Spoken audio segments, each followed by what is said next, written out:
Hello दोस्तों, कैसे हो आप सभी। आज मैं आपके लिए कहानी लेकर आई हूँ घर की बड़ी बेटी।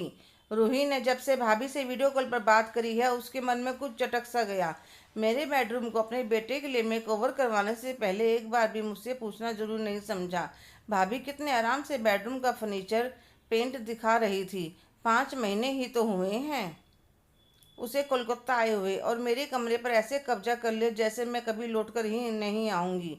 घर पर कभी क्या कमी छोड़ी थी मैंने पापा के जाने के बाद।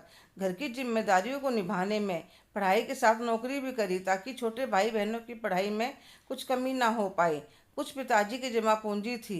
पहले भाई की शादी करी ताकि घर संभालने वाली आ सके। फिर छोटी बहन की शादी करके उसको विदा किया। जब बुआ कहने वाला आया तो फिर तो उसे ही अपनी ज़िंदगी मान लिया।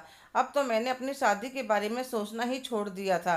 भाई बहन दोनों अपने परिवारों में खुश थे।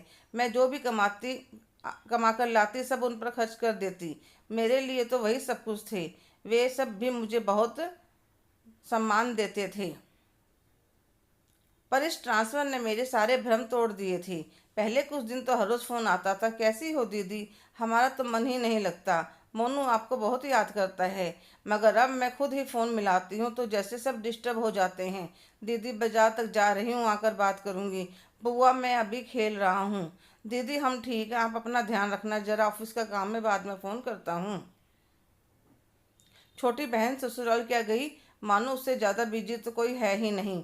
फ़ोन करो तो दीदी आपके तो मज़े हैं, ना ससुराल की जिम्मेदारी निभाना ना बच्चों की माँ तो पहले ही नहीं थी। फिर पापा भी चली गई। कोई ऐसा नहीं था जो प्यार के 2 मीठे बोल सके।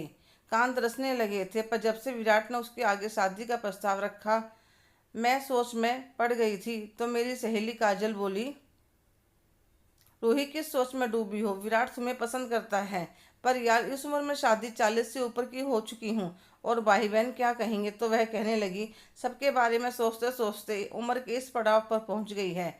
अब अपनी खुशी देख और शादी के लिए हाँ कर दे। जिंदगी ने एक मौका दिया है, खुशियों को ठुकरा मत। रूही उसकी बातों पर विचार करती है और काफ़ी देर सोचने के बाद विराट को डिनर पर बुलाती है और शादी के लिए हाँ कर देती है। रूही अपने फैसले के बारे में अपने भाई को बताती है तो वह गुस्से में फ़ोन काट देता है। थोड़ी देर बाद छोटी बहन का फ़ोन आता है और कहती है, भैया का फ़ोन आया था, बेचारे शर्म से गड़े जा रहे थे, समाज में हमारी क्या इज्जत रह जाएगी। दीदी आप भी हद करती हो।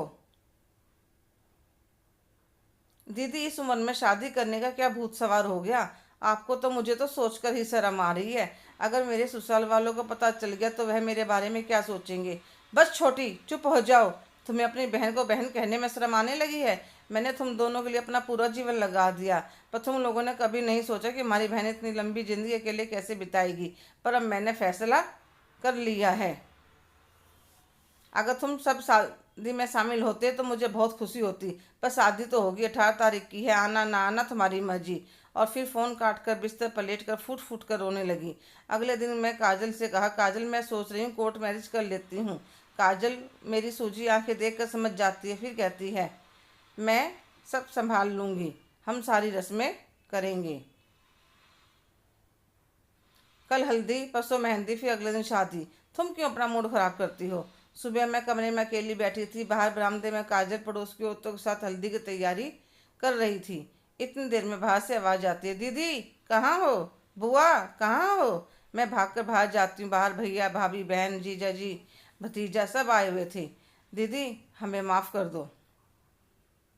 जीजा जी ने हमें समझाया, तब हमारी समझ में आया कि यह तो बहुत खुशी की बात है कि आप अपनी ज़िंदगी में आगे बढ़ना चाहती हैं। अब हम आ गए हैं तो शादी की तैयारी हम अपने आप कर लेंगे। वह विराट से मिलते हैं, उन्हें बहुत पसंद आता है। फिर तो हल्दी मेहंदी का रंग ही अलग होता है। भाई भाभी कन्यादान करते हैं और मैं भी खुशी खुशी अपने नए जीवन में प्रवेश करती हूँ। हेलो दोस्तों, कैसे हो आप सभी। आज की कहानी आपको कैसी लगी, कमेंट करके ज़रूर बताइएगा। अगर आप मेरे चैनल पर नए हैं तो लाइक शेयर सब्सक्राइब करना ना भूलें। धन्यवाद।